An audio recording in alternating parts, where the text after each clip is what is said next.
fin de semana comenzó con ataques estadounidenses. Algunos dicen que con también la participación de alguna otra nación, pero eso no ha sido para nada confirmado. Y esos ataques estadounidenses fueron a posiciones de terroristas en Siria y en Irak, como represalia, como les contaba en el titular, por el ataque de grupos terroristas a una base estadounidense en Jordania, en la frontera misma con Siria y con Irak, ataque que dejó 3 muertos y decenas de heridos entre los militares estadounidenses. Estados Unidos contraatacó a las milicias respaldadas por Irán y dice que seguirá haciéndolo. Lo anunció el mando central estadounidense. Llevó a cabo ataques aéreos en Irak y Siria contra los guardias revolucionarios islámicos de Irán, Quds y grupos de milicias afiliadas. Las fuerzas militares estadounidenses atacaron más de 85 objetivos.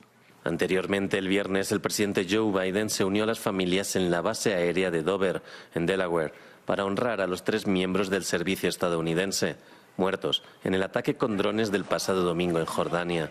Washington culpó de sus muertes a la resistencia islámica en Irak, un grupo de milicias respaldadas por Irán.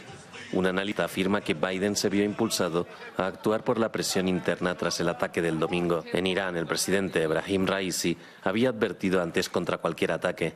No iniciaremos una guerra, pero sí un país. Si una fuerza cruel quiere intimidarnos, la República Islámica de Irán dará una respuesta contundente.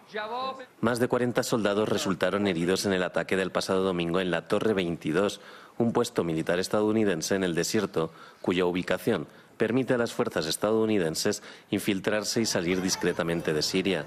Funcionarios de Estados Unidos han reiterado en los últimos días que no desean una guerra más amplia en Medio Oriente. Y entonces ahora sí, también con la participación de otro país, en este caso el Reino Unido, con Estados Unidos, bueno, un conglomerado de países, ayudaron para lo que fue el bombardeo a posiciones de hutíes, terroristas que tienen bajo control gran parte de Yemen y que han estado atacando barcos mercantes y también naves de guerra, sobre todo en el Mar Rojo.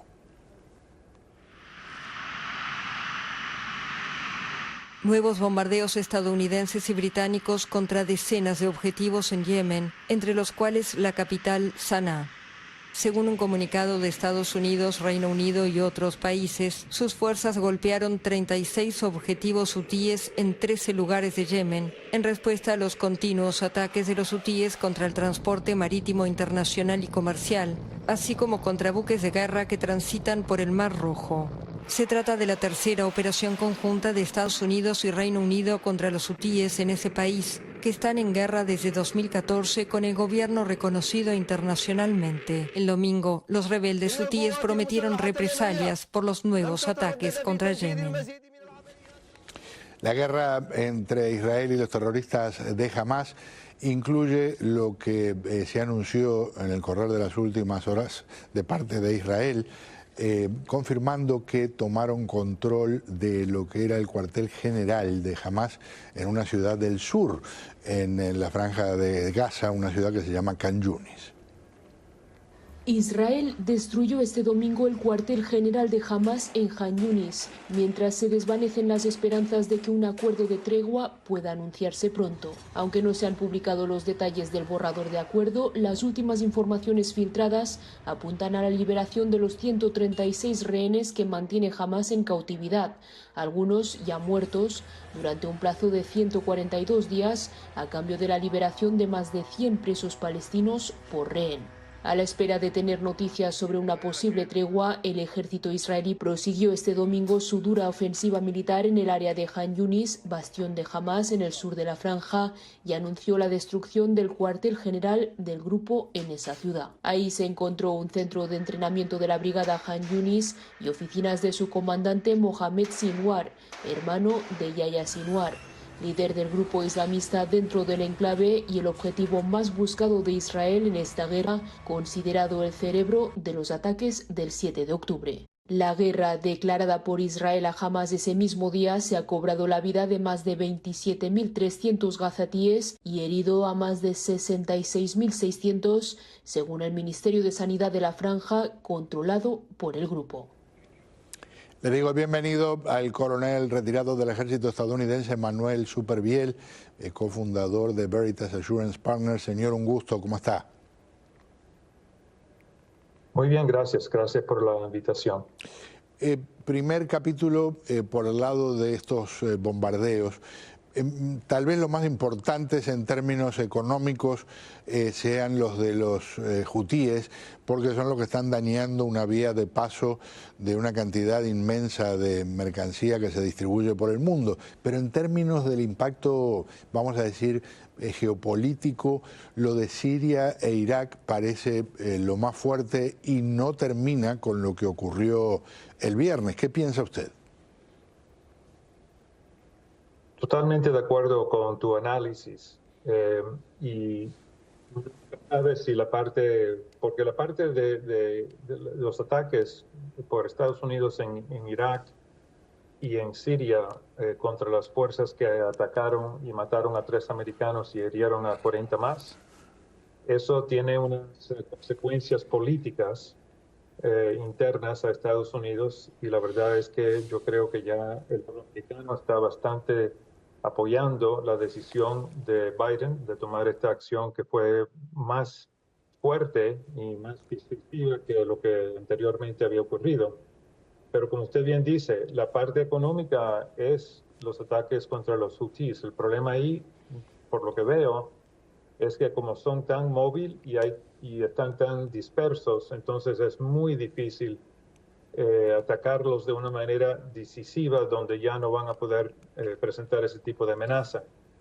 Así que eso está bien complicado ahí, y entonces claro que los buques mercantil tienen que dar toda la vuelta por el sur de África, y eso le agrega unos 18, 20 y pico días a su tránsito, que claro, los costos son pasados al consumidor de los productos. Coronel, cuando hablamos de lo que tiene que ver con los terroristas en Siria y en Irak, y se avecinan, por lo que dicen, nuevos ataques, ¿cuánto daño? Es imposible establecerlo exactamente, ¿verdad? Pero ¿cree que se generó mucho daño a la represalia por haber esperado tanto tiempo y permitir que entonces los que estaban en los lugares más difíciles o los de más alto rango se evaporaran? Bueno, hay que tener en cuenta que yo creo que no, porque lo que atacaron más que nada eran instalaciones de estos grupos, donde tenían armamentos, donde hacían entrenamiento, donde tenían centros de logística. Y primero, en otras palabras, que no era tanto como para matar de ellos, era más como para destruir su capacidad de conducir más ataques. Y si ellos probablemente pensaron que la respuesta de Estados Unidos iba a ser algo parecido o como siempre a algo anterior, que no era una cosa tan seria el ataque que iba a venir y que va a ser, vamos a decir, más para un show que más nada.